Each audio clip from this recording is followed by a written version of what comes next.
வணக்கம். இன்றைய fresh news செய்திகள். தேனி மாவட்டம் கம்பம் சட்டமன்ற தொகுதியில் தமிழக வெற்றிக் கழகத்தின் வேட்பாளர் PLA ஜெகநாத் மிஸ்ரா இன்று உத்தம்பாளையம் வருவாய் கோட்டாட்சியர் அலுவலகத்தில் தனது வேட்பு மனுவை தாக்கல் செய்தார்.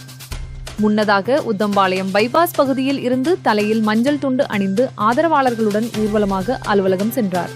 பின்னர் வருவாய் கோட்டாட்சியர் சையது முகமது இப்ராஹிம் அவர்களிடம் மனுவை வழங்கினார். பின்னர் செய்தியாளர்களிடம் பேசிய அவர், கம்பம் தொகுதியை முன்மாதிரி தொகுதியாக மாற்றுவேன், மக்களின் அடிப்படை தேவைகளை நிறைவேற்றுவதே எனது நோக்கம் என்றார். மேலும் இந்த தேர்தலில் பெரும் வாக்கு வித்தியாசத்தில் வெற்றி பெறுவேன் என நம்பிக்கை தெரிவித்தார். தொடர்ந்து விசில் சின்னத்திற்கு ஆதரவு கோரி உத்தமபாளையம் பகுதிகளில் ஊர்வலமாக சென்று வாக்கு சேகரித்தார். தமிழக வெற்றி கழகத்தின் சார்பிலே கம்பம் சட்டமன்ற தொகுதியின் வேட்பு மனுவை இன்று தாக்கல் செய்து இருக்கின்றோம். அருமையான தருணம். கம்பம் தொகுதி மக்களின் அத்தனை அடிப்படை கோரிக்கைக்கும் அவர்களுடைய உரிமையை பறைசாற்றக்கூடிய வகையிலே கம்பம் தொகுதி மக்களின் பொது வேட்பாளராக வெற்றி வேட்பாளராக கம்பம் சட்டமன்ற தொகுதியிலே போட்டியிட இருக்கின்றேன். இந்த போட்டியில யாரை நீங்க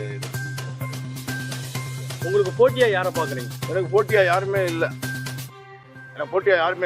எதனால அப்படி சொல்றீங்க? ஏன்னா அடுத்த ரெண்டு கட்சி, அதாவதுங்க, ஒரு வேட்பாளர் மக்களை தேடி போகணும். நீங்களே கடந்த ஒரு வாரமா பார்த்துட்டே இருக்கீங்க. மக்கள் பெருவாரியாக ஒரு நாளைக்கு 1000 பேர் 2000 பேர் எங்கள் இல்லம் நோக்கி தேடி ஆதரவு கொடுத்த வண்ணம் இருக்காங்க. மிகப்பெரிய ஒரு மாற்றம் இருக்கு, மிகப்பெரிய ஒரு புரட்சி இருக்கு. எதிர்த்து போட்டியிடக்கூடிய சட்டமன்ற உறுப்பினராக போட்டியிடக்கூடியவர்கள் ஒரு முறை 6 முறை சட்டமன்ற உறுப்பினராக இருந்தவர், 2 முறை சட்டமன்ற உறுப்பினராக இருந்தவர் எதுவுமே செய்யவில்லை. 234 சட்டமன்ற தொகுதியிலே ஒரு புறக்கணிக்கப்பட்ட தொகுதி ஒன்று இருக்கிறது என்றால் அது கம்பம் சட்டமன்ற தொகுதி தான்.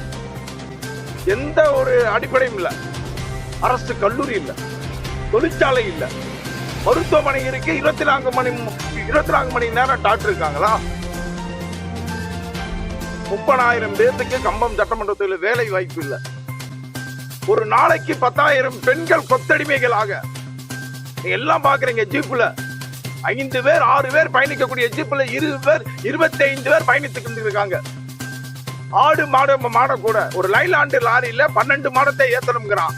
ஆனா ஒரு ஜீப்ல 5 பேர் ஏறக்கூடிய ஜீப்ல 20 பேர் 22 பேர் எப்படி வேணுமாலும் போகட்டும் அப்படிங்கிறான். அந்த பெண்கள் உயிரை பிடிச்சுக்கிட்டு ஒரு நாளைக்கு 10,000 பேர் காலையில 4 மணிக்கு சோறாக்கி வச்சு கணவனுக்கு வைத்து விட்டு தன் பிள்ளைகளுக்கு வைத்து விட்டு வெறும் 400 ரூபாய் சம்பளத்துக்கு கேரளாவுக்கு வேலைக்கு போறாங்களே, அவங்க வாழ்க்கையில மாற்றம் ஏற்பட்டிருக்கா? 20 ஆண்டு காலத்துக்கு மேல இது நடக்குது. நாங்க கம்பம் சட்டமன்ற தொகுதியில் நான் தேர்ந்தெடுக்கப்பட்டால் ஒரு தொழிற்சாலையை கொண்டு வருவோம் சொல்லியிருக்கோம், ஒரு அரசு கலை கல்லூரியை கொண்டு வருவோம் சொல்லியிருக்கோம், ஒரு ரெடிமேட் ஜவுளி வணிக பூங்காவை கொண்டு வருவோம் சொல்லியிருக்கோம், அனைத்து விளையாட்டும் உள்ளடக்கிய இளைஞர்கள் விளையாடக்கூடிய ஒரு விளையாட்டு உள்ளரங்கத்தை கொண்டு வருவோம் சொல்லியிருக்கோம். இந்த மாதிரி எண்ணற்ற கோரிக்கைகளை நாங்க முன்னாடி வச்சிருக்கோம். இது கம்பம் பள்ளத்தாக்கு என்பது ஒரு சுற்றுலா மிகுந்த சட்டமன்ற தொகுதி. துள்ளி அறிவு இருக்கு, சுற்றுலாவுல மேம்பட்டிருக்கா? முன்னாள் இப்ப இருக்கக்கூடிய சட்டமன்ற உறுப்பினர் ஏதாவது செய்திருக்கார்களா? மக்கள் இன்று மாற்றத்தை விரும்புகிறார்கள் என்று தளபதி விஜய்க்கு எங்கு பார்த்தாலும் அமோக வரவேற்பு. பெண்கள் மத்தியில் 80% வரவேற்பு. நிச்சயமாக 234 சட்டமன்ற தொகுதியில் அதிக வாக்கு வித்தியாசத்தில் கம்பம் சட்டமன்றத்திலே நான் வெற்றி பெறுவேன். மஞ்சள் துண்டை பற்றி உங்களுக்கு நன்றாக தெரியும். இது அவங்க சொன்ன மஞ்சள் துண்டை ஒரு அதிகாரி அவங்க சொன்னாரு. அப்ப நான் சொன்னேன், இது 2 கோடி மக்களின் உரிமை துண்டு. கடந்த 40 ஆண்டு காலம் TNT கோரிக்கையின் உரிமை நிச்சயமாக அனைத்து இந்திய அண்ணா திராவிட முன்னேற்ற கழகமும் நாங்கள் கோரிக்கை வைத்து செய்யவில்லை.